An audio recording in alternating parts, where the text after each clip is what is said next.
Olá, muito boa noite. Que a doce paz do Senhor Jesus esteja convosco.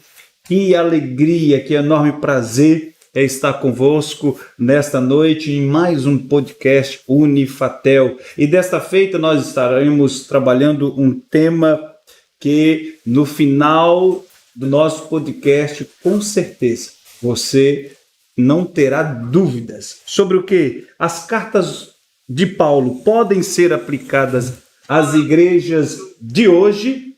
Esse é o tema. Tendo em vista que o apóstolo Paulo mandou saudar com ósculo santo, ou seja, com um beijo. O apóstolo Paulo ordenou que as mulheres usassem véu. O apóstolo Paulo mandou Timóteo tomar vinho. O apóstolo Paulo mandou entregar um homem a Satanás. O apóstolo Paulo também repreendeu Pedro diante da comunidade. E também proibiu falar em línguas em público. Aí a pergunta para esta noite é: será que os ensinos da carta de Paulo podem ser aplicadas na igreja de hoje? Ou só se dizem respeito à igreja do seu tempo? E para estas respostas, mais uma vez, conosco, professor Givanildo Tavares. Seja muito bem-vindo. Muito obrigado, Josimar. Muito obrigado.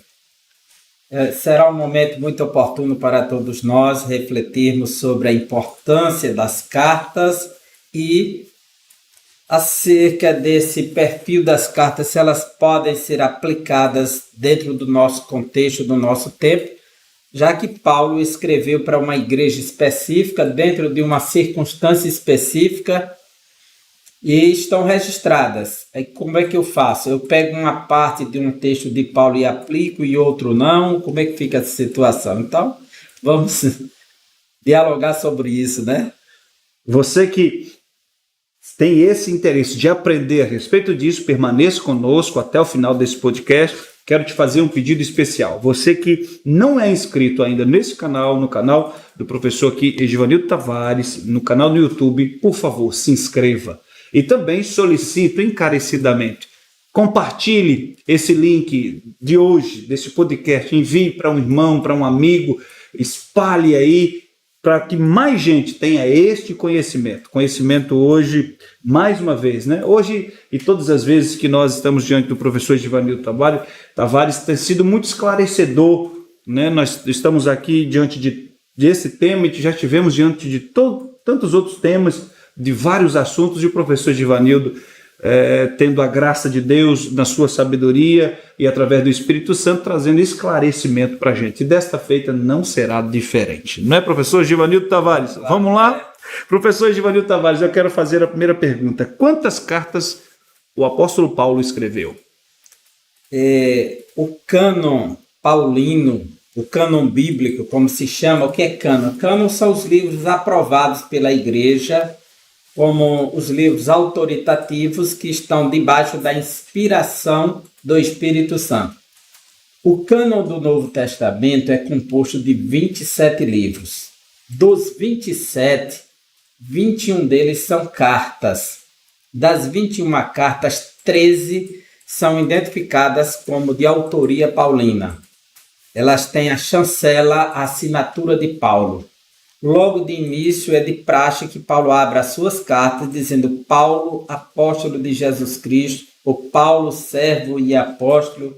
Então ele se identifica e dentro de algumas cartas ele volta a repetir o seu nome, como a carta aos Efésios. Ele vai dizendo, por esta causa eu, Paulo, me ponho de joelhos. Então é comum que ele esteja confirmando, escreve a Filemão e diz, eu, Paulo, o velho. Então, ele além de fazer aquela abertura introdutória, que existe todo um padrão para as cartas, a forma de abrir a carta, a apresentação com o nome e o título, o nome da pessoa que escreve e o título, se é alguma autoridade. Sim. Então, ele faz essa identificação de praxe, a saudação introdutória, todas as considerações necessárias de uma carta do primeiro século, o apóstolo Paulo faz nas suas cartas. Então, o corpus paulino, como é denominado em latim, o corpo de Paulo, são 13 cartas. Perfeito, perfeito. Professor, todas as cartas que ele escreveu estão na Bíblia? Ou tem alguma considerada dele que não entrou na Bíblia? Historicamente, nós não temos o registro de alguma carta que esteja circulando fora que seja reconhecida como de autoria de Paulo. Porém, biblicamente, nós sabemos que Paulo escreveu outras cartas que não entraram no cânon. Sim. São consideradas as cartas perdidas de Paulo. Por exemplo, primeira carta aos Coríntios, a que nós temos na Bíblia aqui, do capítulo 5, nós já encontramos aqui no capítulo 5, uma afirmação de Paulo que ele escreveu uma carta antes dessa primeira carta aos Coríntios. Essa já não seria a primeira, seria a segunda. Né? Entendi. Então, no capítulo 5, versículo 9, ele diz: já em carta vos escrevi, Perfeito. que não vos associeis com os impuros.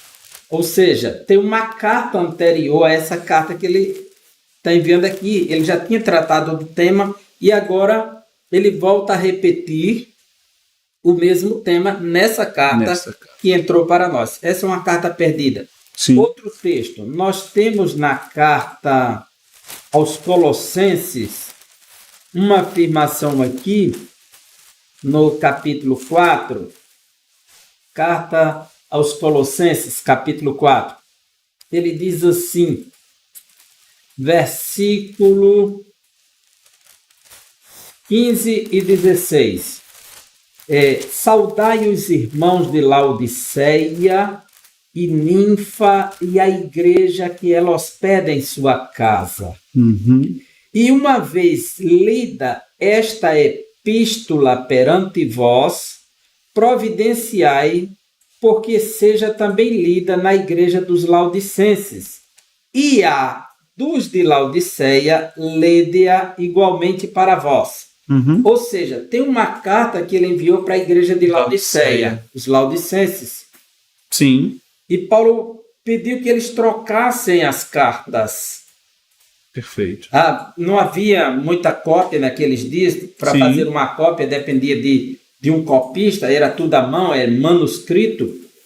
Então, eles tinham essa percepção de sempre circular de forma individual e fazer essa troca. Então, a carta dos Laodicenses é uma carta perdida. Já tentaram postular a hipótese que seria a carta aos Efésios, mas não tem como provar isso. Entendi. Fica claro que Paulo escreveu uma carta para os Laodicenses. Perfeito. Professor, se caso encontrar essa carta, essa ou outras cartas perdidas hoje, como elas seriam vistas por nós? O senhor já parou para pensar nisso? Olha, a primeira coisa é como saber se era a carta de Paulo. Teria que achar um manuscrito tão antigo quanto Paulo, né? O que é impossível, porque os manuscritos se deterioraram com o tempo.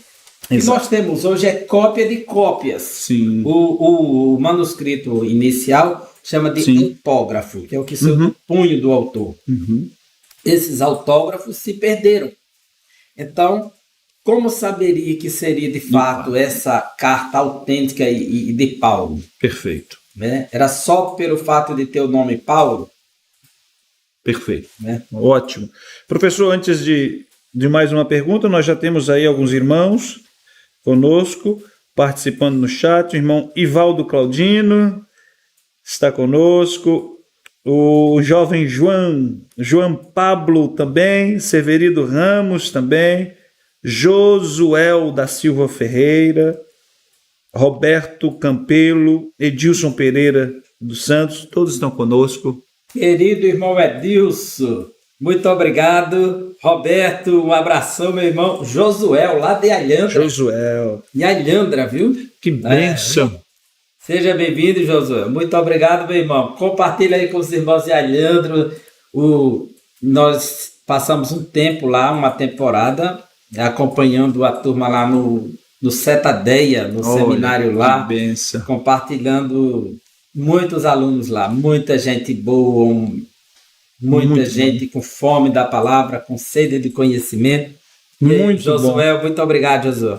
Irmão Severino Sejam muito Ramos, bem-vindos. muito bem-vindo, Muito muito bem-vindos. obrigado. João Pablo, jovem João, te esperamos sábado, viu? No encerrado. Granivaldo, um abraço, meu irmão. Deus seja louvado vamos pela lá. vida de vocês. Professor Givanildo, carta e epístola são a mesma coisa ou existe alguma diferença? Grande pergunta essa. É uma pergunta frequente Sim. aos estudantes das cartas do Novo Testamento. Bem, hoje nós caminhamos debaixo de uma teoria científica que foi produzida por um alemão, e Adolf Deismann. Ele fez uma pesquisa nas cartas do primeiro século, as cartas que foram produzidas por autores como Sêneca, que era o mentor de Nero. Sêneca escreveu algumas cartas, era filósofo, e obras de Sêneca sobreviveram, chegou até nós, tem obras até traduzidas em português. As cartas de Cícero, um autor romano, e entre outras do primeiro século. E quando ele lançou a sua pesquisa, o Adolf Deismann, ele chegou à seguinte conclusão, que havia uma distinção técnica para carta e epístola.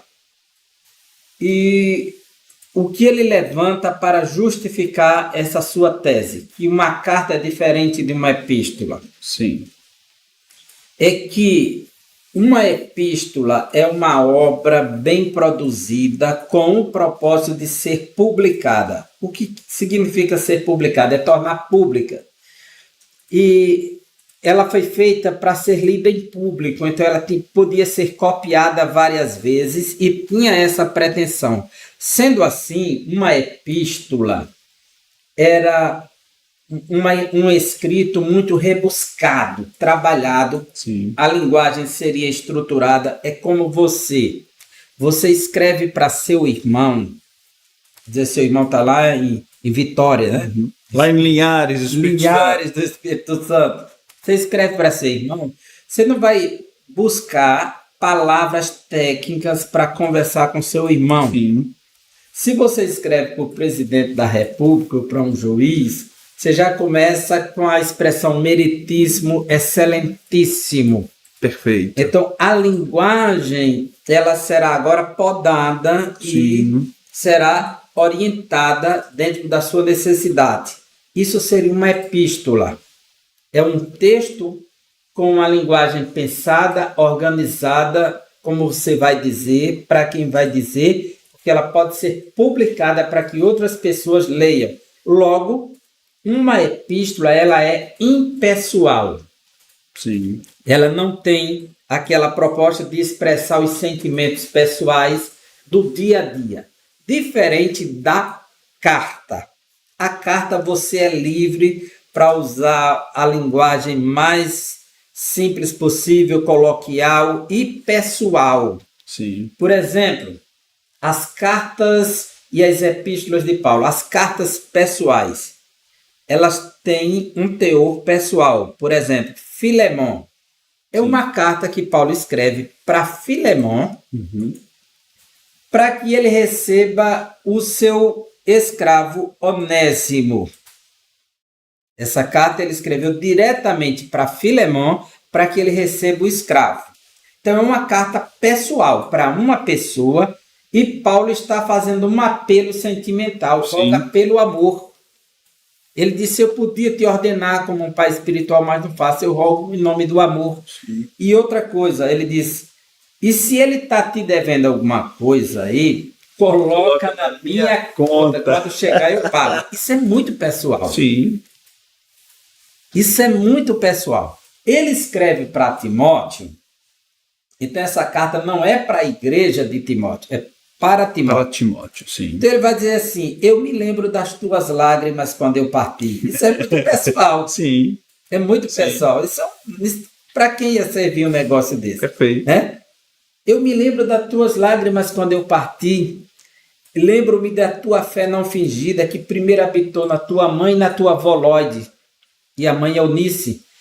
Quer dizer, ele está tratando de uma questão pessoal, citou questão de família, que é pessoal, Sim. a mãe, a avó, Avó, perfeito. e fala das fraquezas emocionais de Timóteo, que ele não seja frágil, que ele tome uma postura. Ele está tratando a pessoa de Timóteo. Sim. Então, isso se classifica como uma carta. Dando um conselho Isso. sobre a enfermidade. Diferente, uma questão, olha, as tuas frequentes enfermidades, as dores Sim. estomacais que Timóteo sentia, provavelmente pelas águas de Éfeso, que naquela área da Ásia Menor não tinha águas saudáveis. Sim. A igreja de Laodiceia e de Colossos são vizinhos de lá.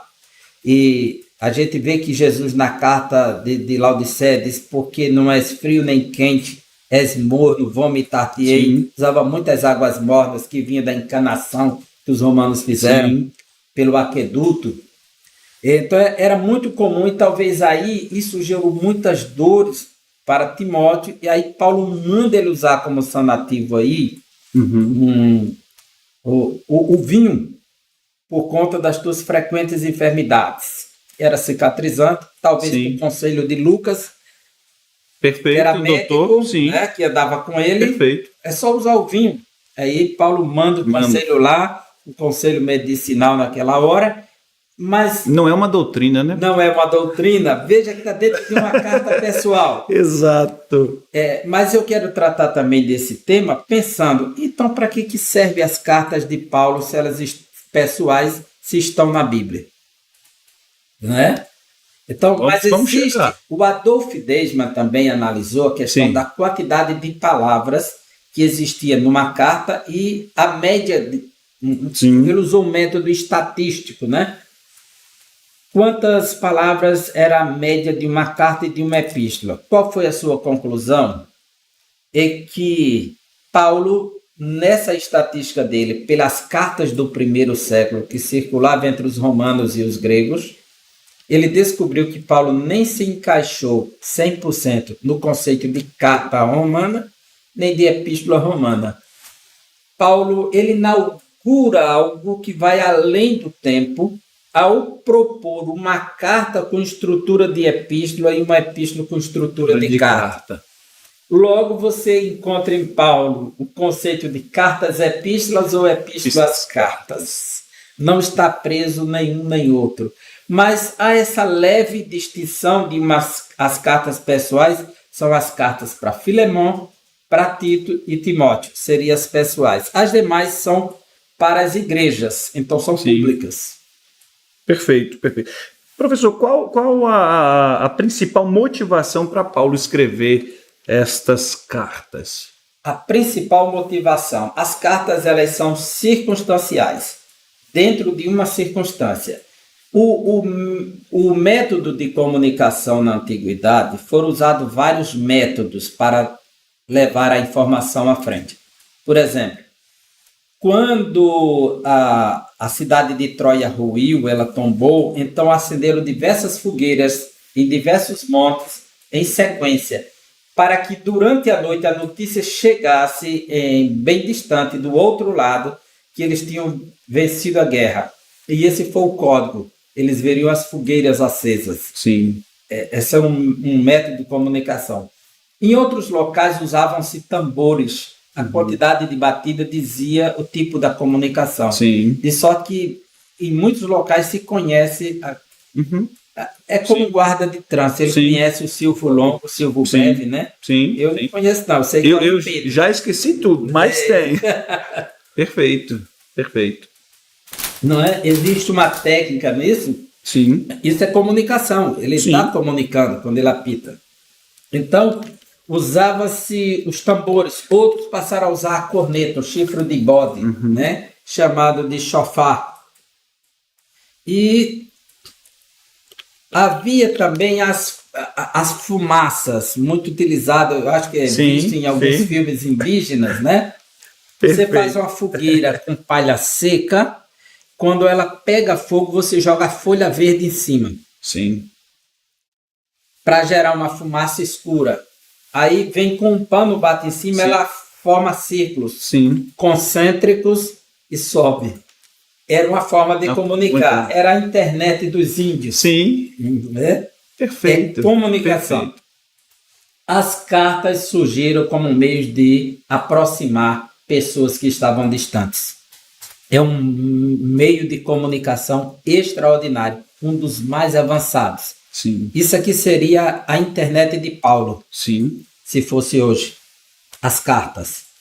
Então, essas cartas, surge uma necessidade, ele recebe a notícia por alguém que vem daquela igreja. Nós podemos encontrar em Coríntios que a família de Cloé veio e anunciou, estava havendo um problema, divisão na igreja. Há cartas que mandaram para Paulo apontando o problema com as perguntas. E aí nós vamos encontrar dentro das cartas ele dizendo acerca deste assunto, é como alguém questionou, Sim. perguntou, ele está respondendo. Então ele vai e escreve que tem uma necessidade, há uma circunstância que impõe essa escrita. E essas cartas, elas cumprem uma função da mesma função que cumpria um profeta no Antigo Testamento, que mandava uma mensagem, uma profecia que exortava, consolava e edificava. Sim. As cartas, elas consolam, elas exortam e elas edificam. Ela cumpre um papel profético, as cartas. Mas é um método de comunicação de Paulo e ele escreve a partir das circunstâncias, as necessidades das igrejas. Que necessidades? Para um grupo de pessoas que eram judeus, que se convertiam, eles tinham o Antigo Testamento à sua disposição. Mas o gentio que não tinha, que precisava se adaptar a essa nova ética, a esse novo padrão. Sim. Precisa de orientação. E como lidar com o judeu e o gentio juntos na mesma igreja, na mesma comunidade. O gentio dizendo que pode, o judeu dizendo que você não pode, que a lei diz que você não pode. E aí Sim. Você tem que fazer isso. Paulo tenta resolver esses conflitos justamente com as cartas. Perfeito. Professor, chegou mais gente aí? Está conosco? Irmão Leandro, lá de Pitombeira. Professor Jefferson James também está conosco. Seja muito bem-vindo. Pastor e professor também, Jefferson James. Perfeito.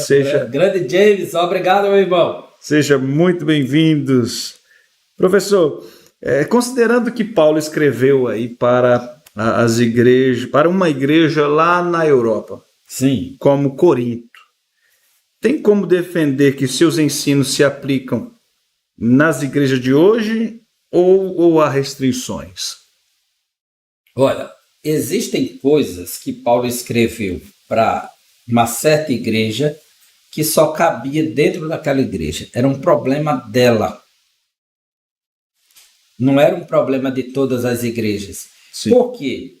Quando você sai para fazer missões, se você prega numa tribo indígena, aquela tribo tem regras, costumes, padrões que não precisam serem alterados. Sim. Tem uns que serão alterados, porque é uma cultura perversa, correto, uma cultura contrária aos princípios de Deus. Chega numa tribo que eles assassinam os mais velhos porque eles perdem o valor e o sentido para eles. Sim.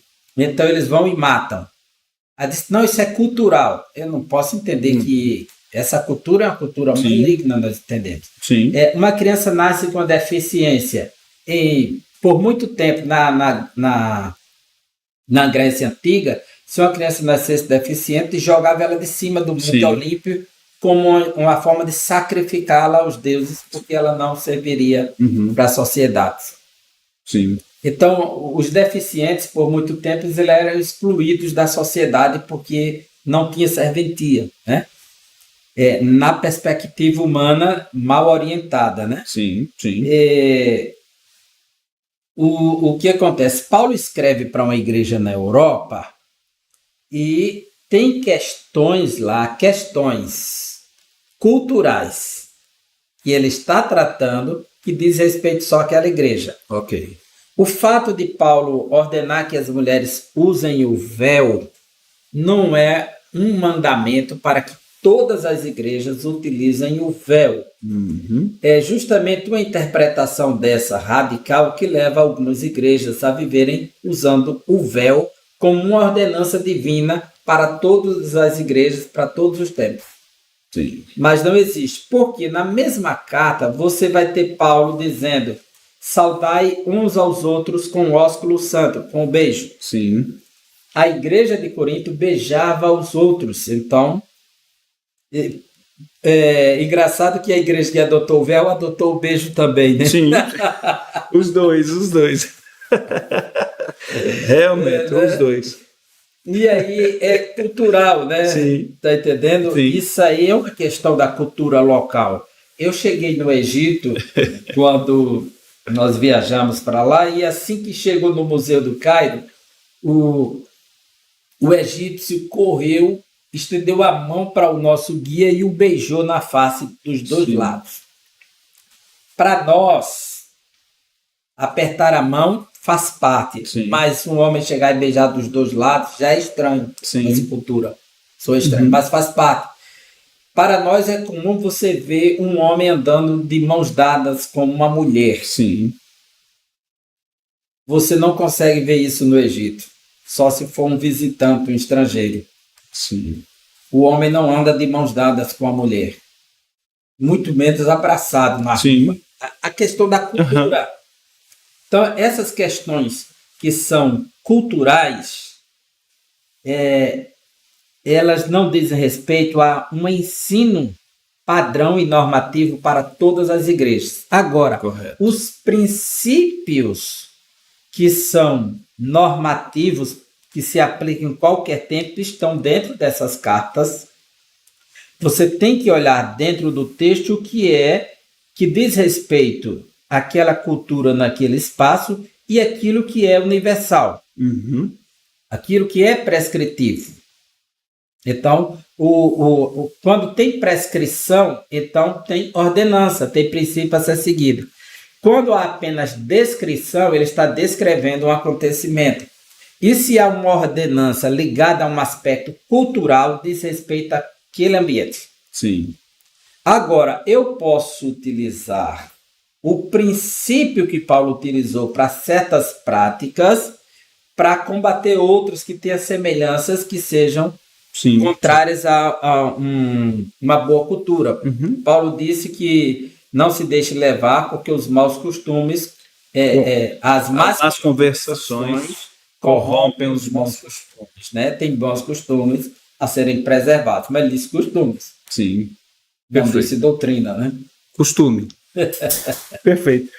Professor, diante dessas aplicações, né, diante de tantos assuntos que o apóstolo Paulo tratou em suas epístolas, suas cartas, o apóstolo Pedro, na sua carta, ele vai dizer assim que existem coisas difíceis de entender com as epístolas de Paulo.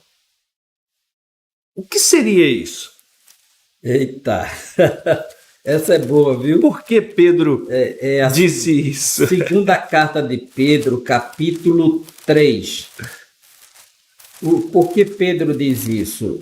Fica claro para nós que, como todo texto, ele tem um contexto. Sim. Então, o contexto nos dá a direção para compreender o que está no próprio texto. Então, vamos lá. Na segunda carta de Pedro, capítulo 3... Versículo 15 e 16, né? É o 15 e 16.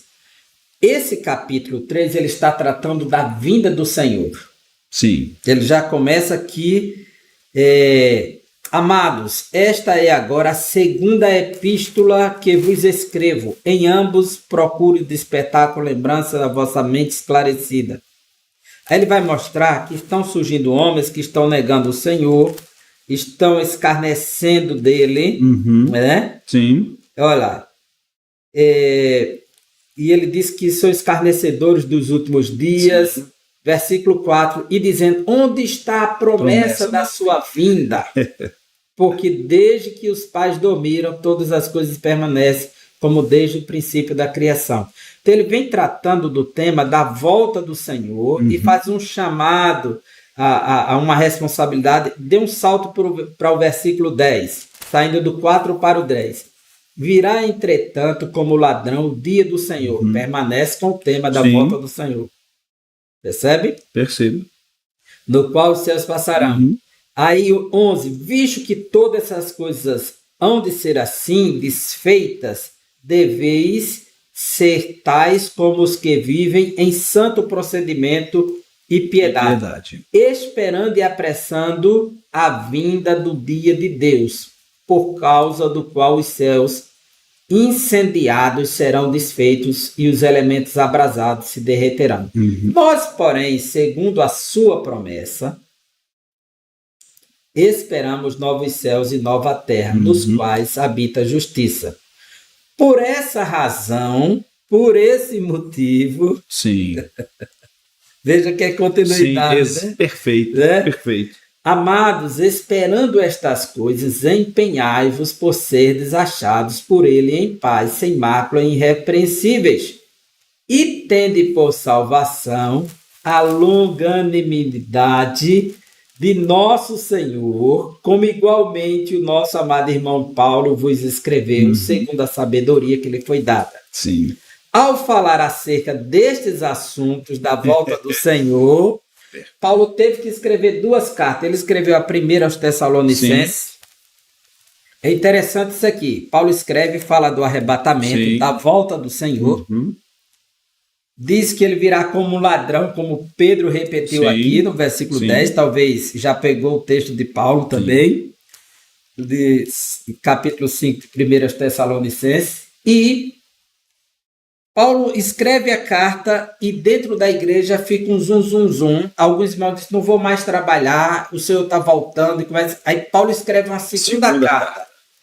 Não para corrigir o que ele escreveu, mas para corrigir a má interpretação dos seguintes. A correção é da interpretação errônea que os irmãos fizeram. Paulo simplesmente vai ampliar o seu assunto. Perfeito. Então, Pedro está tratando destes assuntos da volta do Senhor. É tema escatológico. Sim. Não é fácil de entender. Tá entendendo? Não é. E Pedro acabou de dizer que o Senhor voltará um dia e vai desfazer todas as coisas, os céus vão passar os elementos em fogo. Paulo fala isso na segunda carta, no capítulo 1. Sim. Virá com fogo devorador. Então, até hoje, para você estudar a primeira carta de Paulo, quando você vê a doutrina do arrebatamento, você fica empolgado. Sim. Vai para a segunda carta, para o capítulo 2, aí fica aquela briga, até que se manifeste o homem do pecado. Exatamente. Não será dessa maneira, aí fica conflito. Peraí, o Senhor vem quando mesmo? Vem antes ou depois? E o texto do capítulo 2, ele provoca um teste de fidelidade mesmo ali, viu? Porque não é todo mundo que passa naquele teste, não, né? Às vezes respondemos à luz da nossa doutrina que cremos, mas se você lê o texto, ele não é tão claro quanto se pensa. Sim. É desafiador. Então, Pedro está se referindo dessa temática, percebe? Sim. Fica claro demais. Né? Então, tende por salvação a longanimidade de nosso Senhor, como igualmente o nosso amado irmão Paulo vos escreveu, segundo a sabedoria, né? Ao falar acerca destes assuntos que ele vem tratando, como de fato costuma fazer em todas as suas epístolas. Perfeito. E é notório que Paulo sempre fala do dia do Senhor, da volta do Senhor, ou muito ou pouco, nas quais há certas coisas. Não é que tudo é difícil. Não. Difíceis de entender, que os ignorantes e instáveis deturpam. Quem deturpou, por exemplo? A gente vê que na carta de Paulo a Timóteo, Himeneu e Fileto deturparam a doutrina da ressurreição. Disseram que já tinha acontecido, não ia ter mais. Paulo disse a doutrina deles é como uma gangrena. A tradução moderna coloca como câncer.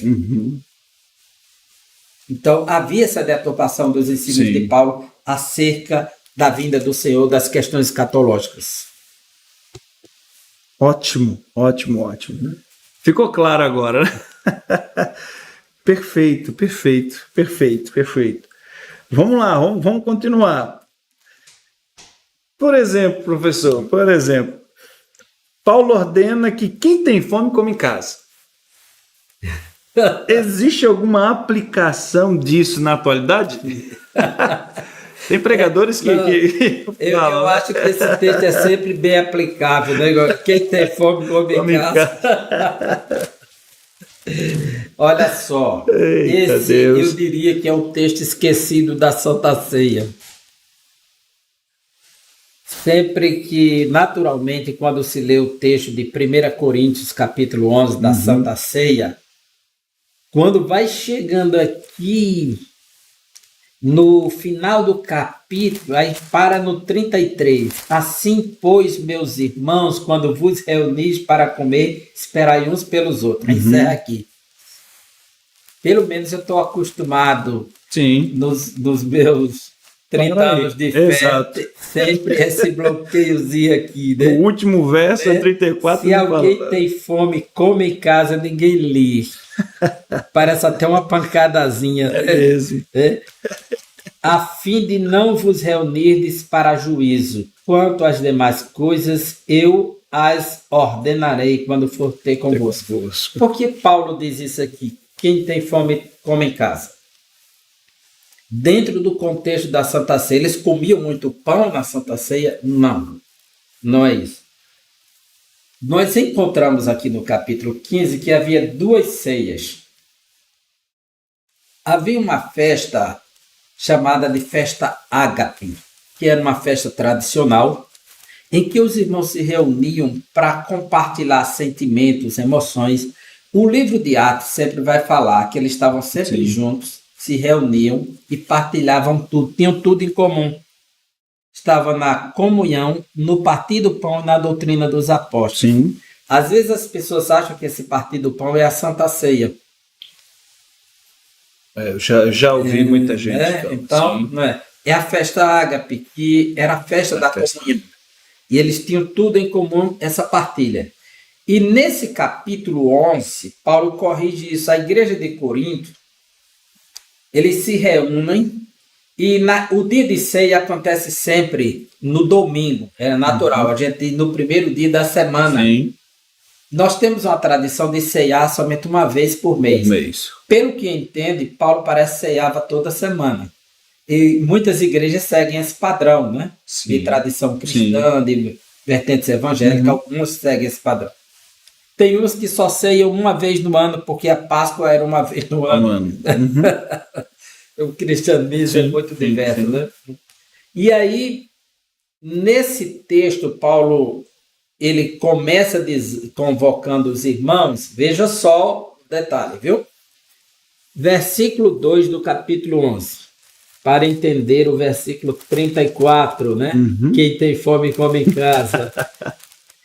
De fato, eu vos louvo, porque em tudo vos lembrais de mim e retendes as tradições, assim como vulas entregueis. Então, Paulo diz que nisso eu elogio vocês, eu vos louvo, porque vocês receberam as tradições, estão colocando em prática. E aí ele vai tratar do tema da liderança. Deus é a cabeça de Cristo, Cristo é a cabeça do varão, varão é a cabeça da mulher. Só que quando Paulo termina esse conceito de liderança aqui, de princípios dentro da igreja, aí ele diz no versículo 17: nisto, porém, que vos prescrevo, não vos louvo, não vos elogio. Eu não elogio vocês por isso. O mesmo Paulo que disse no verso 2, foi sincero em elogiar quando os coríntios acertaram, é o mesmo que vai reprovar, dizer que não elogia nesse caso. Então, Paulo não tem... Porque tem gente que só elogia os positivos, né? Mas ele não. Ele não. Nisto, porém, que vos prescrevo, não vos louvo, porquanto vos ajuntais não para melhor, e sim para pior. O que há de pior aqui? É que antes de ter a Santa Ceia naquele domingo, nos dias da ceia, tinha essa festa ágape da comilança dos pães. E essa igreja, ela era uma igreja comunitária que se reunia na casa dos irmãos, principalmente nas casas dos mais abastados. Tinha uma casa maior, um grande terraço, um espaço para receber o pessoal. E aí, quando chegavam os ricos, companheiros cristãos, e vinham os pobres, os ricos pegavam no banquete, se reuniam na grande mesa, que já era amigo do outro, tinha o seu lugar de honra, comia tudo e o pobre ficava sem nada, se sentindo humilhado naquele espaço. Aí depois ia para a Santa Ceia, que é a hora de você se identificar com o seu irmão e com Cristo, que é participar do mesmo corpo e do mesmo sangue. E Jesus morreu pelos dois, o rico e o pobre, o que tem e o que não tem. E aí Paulo diz que tem muita gente que precisa fazer um julgamento antes de pegar no pão e no vinho, para não ser condenado com o mundo, porque a sua atitude não é cristã nessa hora. Veja o que ele vai dizer. Então, eu vou pegar o texto para que as pessoas percebam que Paulo está tratando de reprovando a primeira ceia da comilança. Não é a Santa Ceia. Santa Ceia, não. É a festa ágape. Perfeito. Versículo 18. Porque antes de tudo estou informado. Você vê que ele recebia as informações, né? Haver divisões Tinha alguém que passava entre vós quando vos reunis na igreja. E eu em parte o creio. Porque até mesmo importa que haja partidos entre vós, para que também os aprovados se tornem conhecidos no vosso meio. Quando, pois, vos reunis no mesmo lugar, não é a ceia do Senhor que comeis. Não é a ceia do Senhor que comeis. A ceia do Senhor vem depois.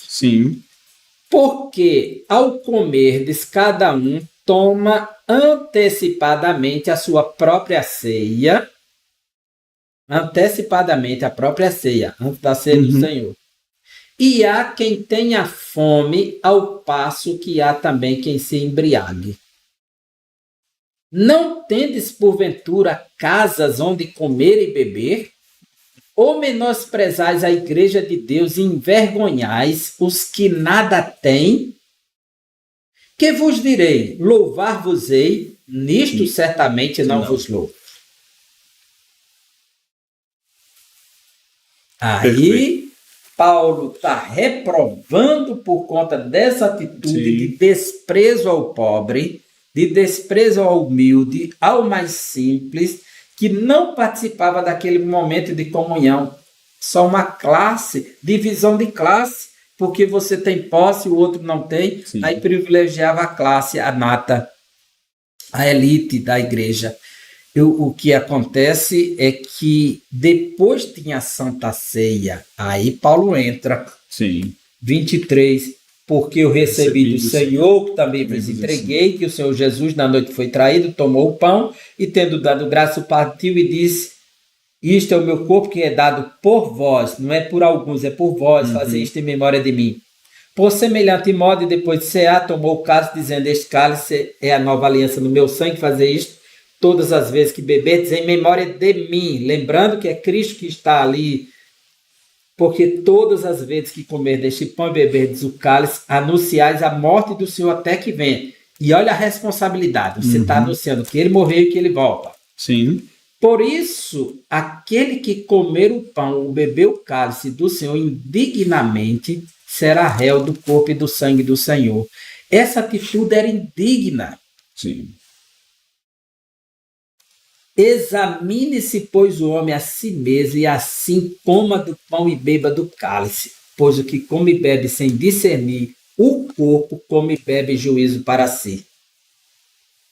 Eles tinham que fazer o exame do significado da ceia, onde se faz a unidade e faz parte de um corpo, que é o corpo de Cristo. Mas é por isso que Paulo vai fechar com o tema da primeira ceia. Veja que esse texto está no contexto de reprovação àquela ceia, para depois participar da outra. Pois quem come e bebe sem discernir o corpo, come e bebe juízo para si. Eis a razão porque há entre vós muitos fracos e doentes, e há poucos que dormem. Que se nós julgássemos a nós mesmos, não seríamos julgados. Mas quando julgados, somos disciplinados pelo Senhor para não sermos condenados com o mundo. Assim, pois, irmãos meus, quando vos reunis para comer, esperai uns pelos outros. Isso aqui é comer a primeira ceia. Sim. E se alguém tem fome, coma em casa, a fim de não vos reunirdes para juízo. Veja que ele falou de juízo lá em cima. Sim. Quanto às demais coisas, eu as ordenarei quando for ter convosco. Não podemos esquecer do contexto, né? Não podemos esquecer do contexto. Muito bom. Professor, mais uma pergunta. Nós estamos aí com 45 minutos aí, quase 45 minutos. Mas nós temos ainda algumas perguntas. A questão do capítulo 5 da primeira carta aos Coríntios, capítulo 5, versículo 5. A questão de um homem ser entregue a Satanás. Paulo vai falar lá. Para que o espírito seja salvo no dia do Senhor. O que seria isso? Que aplicação é essa que o apóstolo Paulo disse e se serve para os nossos dias? Eu vou responder isso aí. Agora, antes eu quero fazer um retorno nessa fala que eu acabei de dizer da ceia. Sim. Nós não temos a festa ágape, mas podemos estar humilhando um irmão. Nós podemos passar por cima de um irmão nosso por outra e qualquer outra questão e participar da ceia e achar que está tudo bem. Sim. É aí onde vem a boa aplicação. colocação. Se aplica nesse contexto. Aplicação Perfeito. das cartas de Paulo. Você não tem a festa ágape, então você está isento, que não tem a combinação, tudo bem. E aí, mas tem uma série de coisas que eu posso humilhar meu irmão mais simples, posso detratar, posso passar por cima dele, não usar de consideração, só estender a mão para quem pode estender para mim. Mas estou lá na ceia, bonitinho, bem, sabe? Se nada tivesse e alguns até de branco, né? Tem alguns. Basamos lá, capítulo 5. Aí, porque as cartas de Paulo podem ser aplicadas nas igrejas hoje? Pode. Sim. Pode. Muito bom. Já respondeu. Então, é isso que eu quero deixar claro aqui também. Sim. Porque às vezes eu posso estar comentando o contexto e não trouxe para nós por que ele é aplicável. Sim.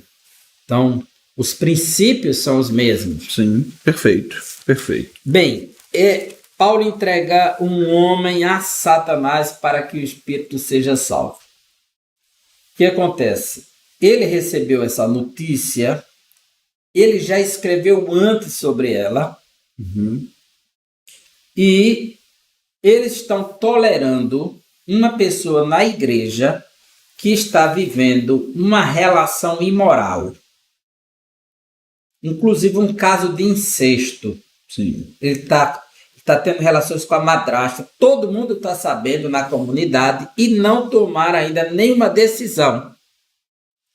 É como se é um direito da pessoa, é ele que está pecando, mas num corpo, quando você tem um problema, uma ferida, algo purulento, seja lá o que for, o que se faz? Se trata? Se trata. Quando você tem um caroço, vai para o médico, ele vai fazer o quê? Vai extrair o caroço. Vai extrair o caroço. Tem que extrair. Sim. Porque se deixar ali, ele pode gerar uma infecção, atingir todo o corpo. Pode se alastrar. Quando você recebe um diagnóstico, uma pessoa recebe um diagnóstico que está algum órgão comprometido, ninguém pergunta nada. A ordem, o que vai fazer, doutor? Cortar de imediato. Abre a pessoa e tira. Joga fora. Perfeito. Não pergunta nem se vai ficar com defeito, se vai ficar... Não, tira logo. Porque isso pode prejudicar todo o corpo. Assim o camarada estava vivendo e o corpo de Cristo, toda a comunidade, toda a igreja, ela é uma representação da igreja maior. O cristão individual, ele é um representante de Cristo. na comunhão, e imoralidade tal, como nem mesmo entre os. Isto é, haver quem se atreva a possuir a mulher de seu próprio pai. Olha só.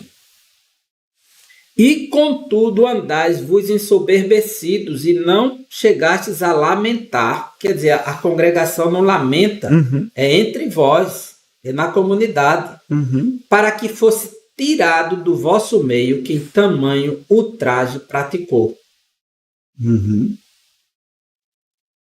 Eu, na verdade, ainda que ausente em pessoa, mas presente em espírito, já sentenciei, como se estivesse presente, que o autor de tal infâmia seja, em nome do Senhor Jesus, reunidos vós e o meu espírito com o poder de Jesus, nosso Senhor, entregue a Satanás para a destruição da carne, a fim de que o espírito seja salvo no dia do Senhor Jesus.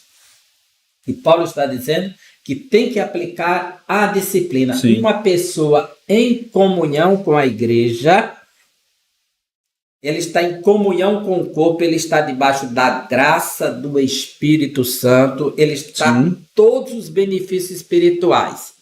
Uma pessoa que está fora da comunhão, que quebrou os princípios da santidade, essa pessoa está exposta agora. Ele está aberto para o diabo e não para Deus. Sim. Então, Paulo, para que ele não ficasse, o que Deus fez quando Adão e Eva pecou e não assumiu a culpa, tirou do jardim, para que não ficasse comendo da árvore da vida em pecado. Sim. Então, o mesmo princípio Paulo está aplicando aqui. Entrega a Satanás para que seja salvo, não é para que se perca. Veja, veja o texto. Entregue a Satanás para a destruição da carne. Quer dizer, ele vai sofrer agora, vai perder a comunhão, será disciplinado. Essa entrega a Satanás é as torturas que ele vai ter que sofrer agora, as pessoas acusando, tal, a contrição, a fim de que o espírito seja salvo no dia do Senhor. A proposta da disciplina não é para condenar a pessoa, não é para excluí-la totalmente, é para que ele seja salvo, não se perca por conta do seu pecado. Aí Paulo continua e diz assim: não é boa a vossa jactância, esse orgulho. Não sabeis que um pouco de fermento leveda toda a massa? Isso é fermento. Sim. Nós somos uma massa nova, não podemos aceitar esse fermento. Perfeito. Cristo é o nosso Cordeiro, é a nossa Páscoa. Tem que viver uma nova vida. Perfeito. Perfeito. Perfeito. Professor, vamos lá, vamos correr com o tempo. Vamos. Precisa de mais conhecimento. Paulo diz em 1 Coríntios que seria melhor o homem não tocasse em mulher.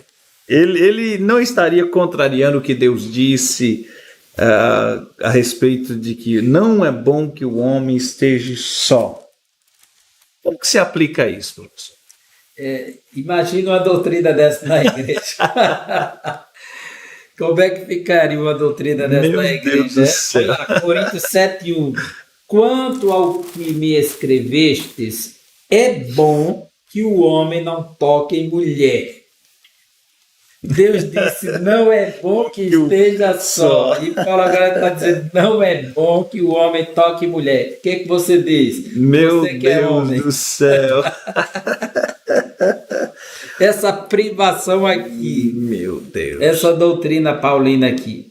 Como é que eu devo aplicar um negócio desse? Eu nunca vi ninguém pregando isso aqui. Eu também não. Nunca vi um líder abrir o texto e pregar. Eu já vi pregando em Coríntios 7 outros textos. Mas sim, esse aqui é um pouco mais difícil. Meu Deus do céu. Olha só. Nos ajude, professor. Mas o mesmo Paulo que disse isso, Paulo ele era missionário. Então, o missionário, ele precisava de dedicação integral. Sim. Para sair viajando. As viagens eram longas, de navios, chegava em terra, pegava cavalos, carroças, ia para o outro lado, caminhava a pé. Então, quem tivesse família não dava para estar trabalhando e dar sustentação. E ele saía para fazer missões como um voluntário, para receber ofertas das igrejas lá, manutenção. Sim. E de repente, um missionário casado, ele tinha mais dificuldades de fazer isso. Sim. Tinha o filho chorando, tudo. Sim. Quem vai tomar conta de Sim. você e da família, vai proteger, vai... Né? A mulher já ocupada dando conta dos meninos, dando de Sim, mamar o sim. outro, quem ia dar essa assistência? Então, Paulo, ele fala nesse contexto, nós vamos ver nesse mesmo capítulo, que ele diz assim, ó, aqui no capítulo 7,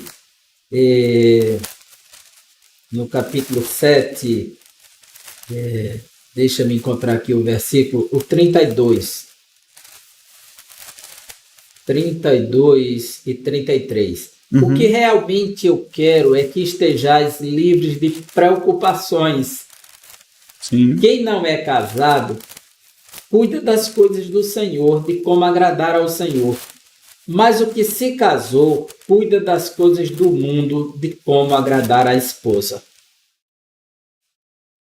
Sim. Veja que o nível de ocupação, principalmente no mundo de Paulo, onde as distâncias eram longas e difíceis e gastava muitos dias para chegar no outro lugar.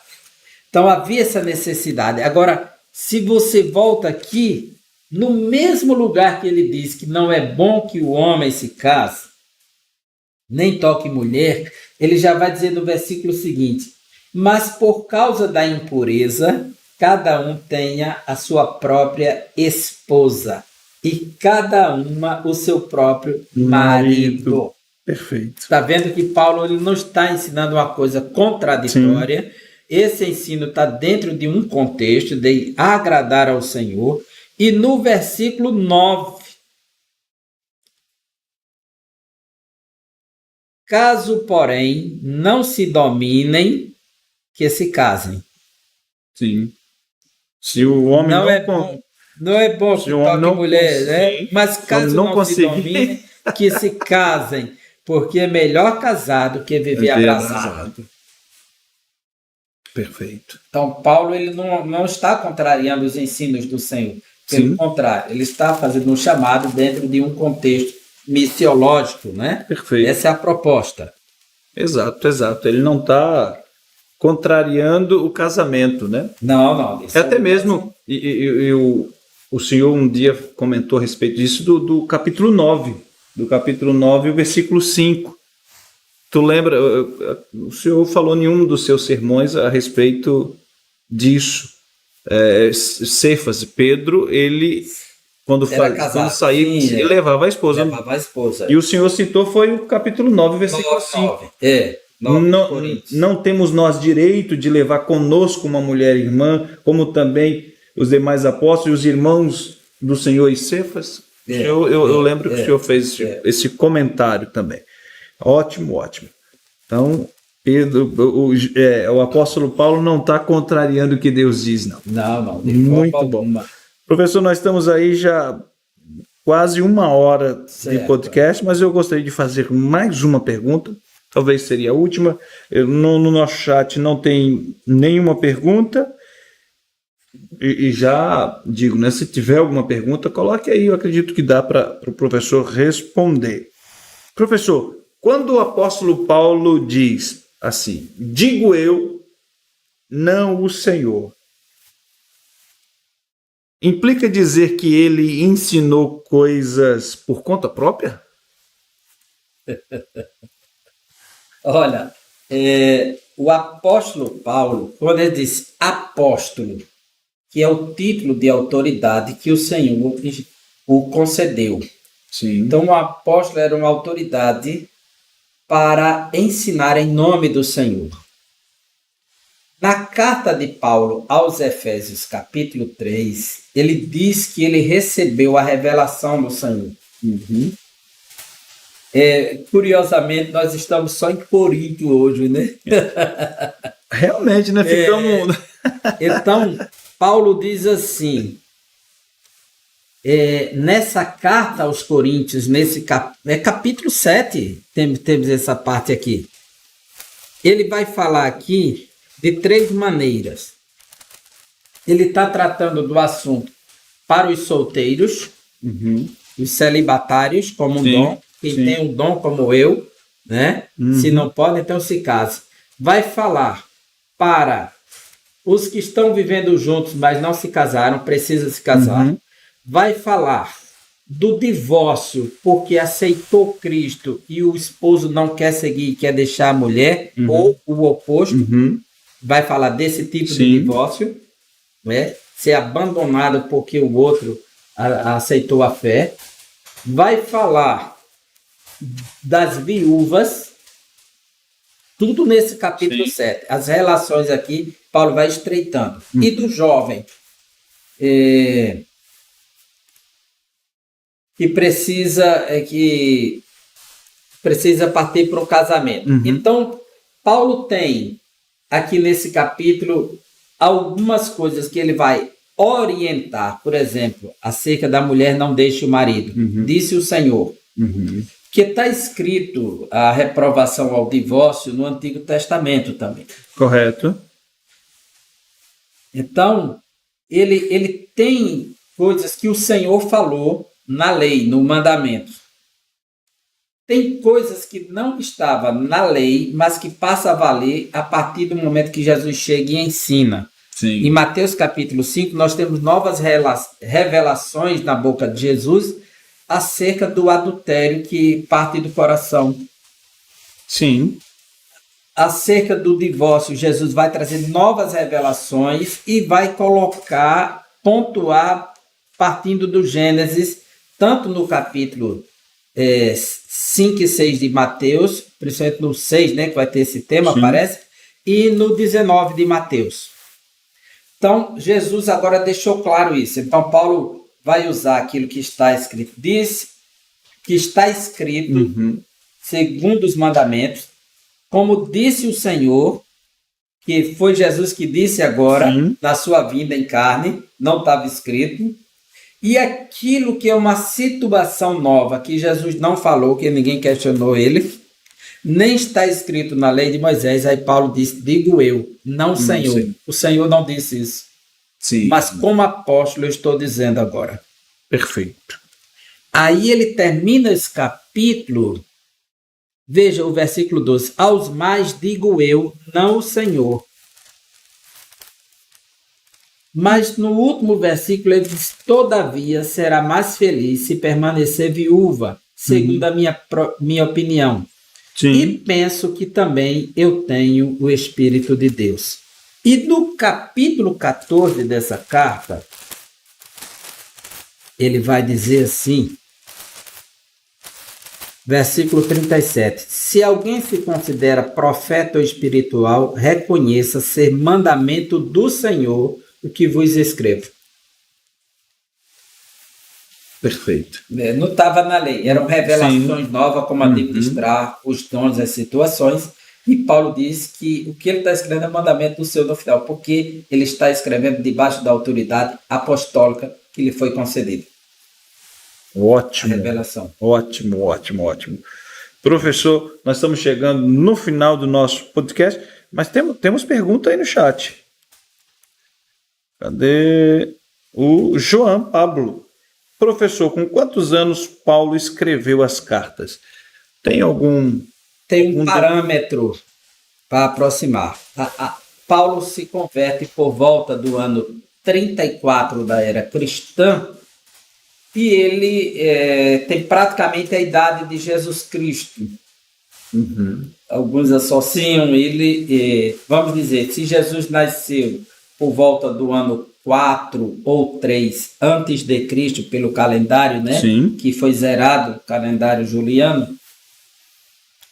E aí Jesus morre no ano 30 e morre com 33. Né? Então Paulo teria nascido por volta do ano 30 ou ano 4 depois de Cristo. Aí vem com a sua conversão por volta do ano 30. Então Paulo vai começar a escrever suas cartas. Ele vai fazer a primeira viagem missionária e vão surgir os primeiros problemas.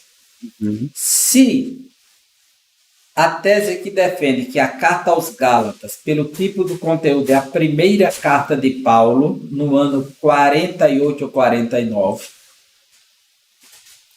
Então, Paulo estaria aí por volta dos seus 50 anos de idade. Ok. 50, 52, Sim. nessa média aí. Na casa dos 50. Na casa dos 50 ele começa essa produção de cartas. Certo? Ok. Uma boa pergunta, John. Boa. Alguém mais? Alguma pergunta aí? Se tiver. Edivaldo conosco aí, né? João José Pontes. Edinaldo Júnior. Bênção. Marcelo Correia.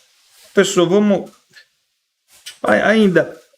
Pedro foi repreendido pelo apóstolo Paulo. O que o senhor tem a dizer a respeito disso? Será que Paulo tinha uma autoridade maior do que Pedro? Como que fica aí? Acredito que em alguns minutos dá para o senhor responder. E isso aí seria um parâmetro para a gente repreender alguém em público? Olha aí. Será? O apóstolo repreendendo O outro apóstolo. Né? No caso de Paulo, Paulo escreveu para a igreja da Galácia e registrou isso no capítulo 2 aos Gálatas. Né? O que está em pauta? Paulo ele é apóstolo dos gentios. Sim. Pedro é apóstolo dos judeus. Ele deixa isso claro no capítulo 2. Ele foi a Jerusalém depois de 14 anos e ali compararam o evangelho que ele pregava aos gentios com o evangelho que Pedro pregava aos judeus e não tiveram nada que acrescentar, a não ser dizer, se lembre dos pobres. Sim. Nisso, Paulo diz que vai na igreja de Antioquia da Síria. Pedro chega e a igreja ela é composta de gentios que não praticam as tradições judaicas. Pedro, ele aprendeu que a igreja é composta de judeus e gentios quando ele recebeu a revelação do lençol. Ele estava orando na parte de cima, na casa de um certo Simão, que era curtidor, trabalhava com couro de animais, na cidade de Jope, foi chamado para ir até Cesareia pregar para Cornélio, centurião romano. E enquanto ele pregava, o Espírito Santo desceu naquela casa, batizando a todos. Eles falaram em línguas, profetizaram. E Pedro viu que o Senhor não faz acepção de pessoas, dando a eles o Espírito como tinha dado a nós no começo. Sim. Ele usou esse parâmetro. Foi um derramamento do Espírito tanto quanto. Que a gente vê o derramamento do Espírito em Atos 2, mas a gente não vê depois dos 120, os 3.000 que se convertem em Pedro, acontecer a mesma coisa. Os 5.000 que são acrescentados, ninguém vê mais. Existem revelações e de derramamentos, então a gente vê que Pedro causa um espanto como se fosse a nós no começo, do mesmo jeito, comparou com o dia de Pentecostes. Sim. Nisso ele vai para Jerusalém e dá esse testemunho que o Senhor deu o Espírito e ele não faz acepção de pessoas. Então Pedro já aprendeu que Deus não separa judeus e gentios. Chega agora em Antioquia, e aí ele está vivendo bem com os gentios, aquele bate-papo bacana, compartilhando boas ideias, vivendo e comendo com ele alguns dias. Aí chegaram os representantes lá de Jerusalém, da parte de Tiago. Quando Pedro viu aquilo, e a igreja de Jerusalém, ela era composta só de judeus, fechada nas tradições judaicas. Aí Pedro se afasta dos gentios. E Paulo, observando aquilo, que estava acompanhando Pedro já vários dias ali. Aí ele diz que viu que Pedro estava com um comportamento que não estava de acordo com a verdade do Evangelho. Sim. Quando vi que Cefas não estava de acordo com a verdade do Evangelho, o repreendi na face. Como sendo tu judeu, vive como gentios e agora queres obrigar os gentios a viverem como judeus. Nós, sendo judeus por natureza, não somos salvos pela lei, por cumprir obrigações da lei, quanto mais os gentios. Aí ele repreendeu Pedro, Sim. porque ali estava colocando em xeque, estava colocando em dúvida as verdades centrais do Evangelho. Querer levar uma pessoa a cumprir princípios da lei, obras da lei, para poder ser salva. E Pedro tinha consciência que aquilo não era que salvava. Uhum. Mas só para dar satisfação à comunidade de Jerusalém, ele começou a se afastar e assumir uma postura que não era a que ele entendia como verdade. Então Pedro viu que ele se afastou da verdade do Evangelho. É como você saber que Jesus nos salva pela graça, pela fé. Isso não vem de nós, é dom de Deus, e querer acrescentar coisas para as pessoas se salvarem. Se você não fizer isso, você não está salvo. Se você não guardar isso, você não está salvo. Como se alguma tradição, algum costume de alguma igreja, denominação, pudesse salvar alguém. A salvação dependesse disso. A salvação depende exclusivamente da fé no sacrifício de Cristo, que é onde se revela a graça salvadora. Agora, o salvo, ele desenvolve bons costumes, o salvo desenvolve bons comportamentos, porque quando você nasce de novo, nasce para dar novos frutos. Sim. Você não pode chegar na figueira e exigir dela uvas. A figueira é figos. Sim. Você não pode chegar na vinha e exigir dela outro fruto. Então, ela tem que dar aquele fruto. Se você é salvo, tem que dar os frutos da salvação. Se você é santo, tem que mostrar os frutos de santidade. Se você é uma nova criatura, tem que mostrar os frutos da nova criação. É diferente. Então, a gente não vai dar bons frutos para ser salvo, para garantir salvação, mas porque é salvo. Sim. É a revelação que mostra que você de fato está em Cristo. Esse querer satisfazer a vontade de Deus e, de fato, desenvolver a salvação, que é o que a Bíblia diz. Agora, quando alguém diz que você tem que fazer isso, aquilo para ser salvo, ele não entendeu ainda o que é o sacrifício, a cruz, né, a poderosa palavra de Deus salvadora. Perfeito. Gente, tá aqui minha prima lá de Pedras de Fogo. Que prazer, olha só que alegria, Berenice. Muito obrigado, viu? Ela fez uma pergunta aí. Vamos lá. Porque a palavra de Deus fala que Deus não é homem para que se arrependa, mas em outro versículo fala que ele se arrependeu de ter feito homem. Grande pergunta, né? Meu Deus. Dá para responder rápido? É uma pergunta de Paulo, mas é uma pergunta. É uma pergunta. Olha só, fantástico isso aqui. Deus, está escrito que quem vai falar isso, o profeta Balaão é o rei Balaque. Ele é contratado para amaldiçoar o povo. E ele vai subindo os montes, faz 7 sacrifícios e não dá errado. Aí ele chega para o rei e diz assim, não dá para amaldiçoar. Não dá. E por que não dá? Ele disse, porque quem abençoou esse povo foi Deus. Então ninguém pode amaldiçoar. Porque Deus não é homem para que minta, nem filho do homem para que se arrependa. Diria ele e não faria, falaria e não confirmaria. Esse é o contexto. Sim. Então, Deus não mente. Ele é sempre a verdade. Sim. Deus diz e faz.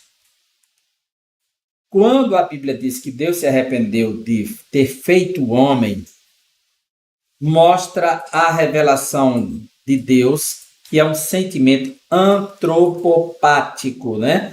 É uma manifestação de sentimentos, não é de ser mudado, porque Malaquias vai dizer que eu, Senhor, não mudo, por isso vocês não são consumidos. Deus não muda, ele é sempre Deus. Agora, os seus sentimentos, isso mostra que ele é justiça, mas ele é amor. É verdade e é misericórdia. É bondade e é juízo. Então, mostra que esse sentimento de compaixão dele, no momento que o homem peca contra ele, que é o fato da rebelião, encheu o mundo de violência, ele diz, me arrependo de ter feito o homem. Aí houve uma mudança de Deus, ele deixou de ser Deus? Não. é o sentimento de justiça dele Sim. diante do pecado que encheu toda a terra. É um fato fora do comum. Mas, da mesma forma, ele diz para Jonas que vai destruir a cidade de Nínive. Sim. E não tem como escapar. Chega lá, Jonas prega, o povo se arrepende e Deus mudou. Se arrependeu e não vai mais destruir. É uma mudança de sentimento. Sim. Aí ele substitui a sua justiça pela misericórdia. Perfeito. O seu juízo pelo amor. Não é uma mudança de divindade. Ele não deixou de ser Deus, não deixou de ser onipotente, mas aí ele revela a sua complacência. Perfeito. Para com o ser humano. É nesse sentido que Deus muda, é nesse sentido que ele se arrepende. E glória a Deus por isso. E glória a Deus por isso. Graças a Deus. Glória a Deus por isso. Professor, muito obrigado por sua participação. Muito Benedito. bom. Professor Givanildo, foi um prazer passar esses momentos. E o nosso irmão ali, o professor Gerson, fez uma pergunta: qual será o próximo encontro? Na próxima quarta, né?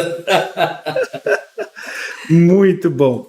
Deus em Cristo abençoe a sua vida, você que esteve conosco, você que permaneceu conosco. Professor Givanildo Tavares, muito obrigado. Deus abençoe. E eu gostaria de ouvir as suas considerações finais mais uma vez.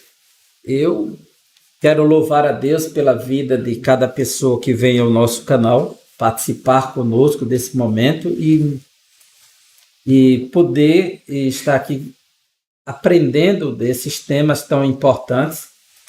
E a nossa vontade é essa, que as pessoas aprendam a ler as Escrituras e a interpretar as Escrituras dentro de um contexto e perceber o valor da palavra de Deus para qualquer tempo, qualquer igreja, em qualquer momento. Como as cartas de Paulo foram escritas para uma igreja dentro de um tempo, de uma circunstância, de um contexto cultural, mas ao mesmo tempo ele está ensinando princípios que se aplicam em qualquer lugar, se aplicam em qualquer igreja, os princípios. Porém, existe dentro das cartas de Paulo questões que são pessoais e aí não tem aplicação. Não é que ela não sirva, tá? Ela nos informa. Passamos a conhecer mais Paulo, sua história, seus sentimentos, suas relações, né? Então, e ao mesmo tempo você pode aprender. Quando ele diz para Timóteo usar um pouco de vinho, ele está dizendo que você tem que usar a medicina. Perfeito. Ele que orava e Jesus curava, Sim. Instruiu Timóteo, num certo momento, a usar a medicina. Está mostrando que Paulo não era alguém que só vivia só da fé. Que Perfeito. tudo tinha que ser do milagre, não aceitava a enfermidade, não, combatia com a medicina. Então, existem os princípios que são gerais, que podem se aplicar em qualquer momento. Perfeito. Agora, quando ele fala das lágrimas de Timóteo, também nos mostra que Paulo se relacionava com seres humanos que tinham sentimentos. E que ele considerava isso na pessoa com seu temperamento, com seus limites, e o aconselhava dentro desse. Perfeito. Então, a gente aprende com isso, com Paulo. Então, que você possa desfrutar mais do Novo Testamento, das cartas paulinas, e estar aqui compartilhando. Então, compartilhe esse link aí com algumas pessoas que você conhece, né, para que tenham acesso a essa informação também. Que Perfeito. Deus abençoe e até o próximo podcast, né? Se Deus assim nos permitir. Tá bom? Deus abençoe você, Deus abençoe sua casa, sua família. Professor Givanildo, muito obrigado. E até o próximo podcast Unifatel, querendo Deus.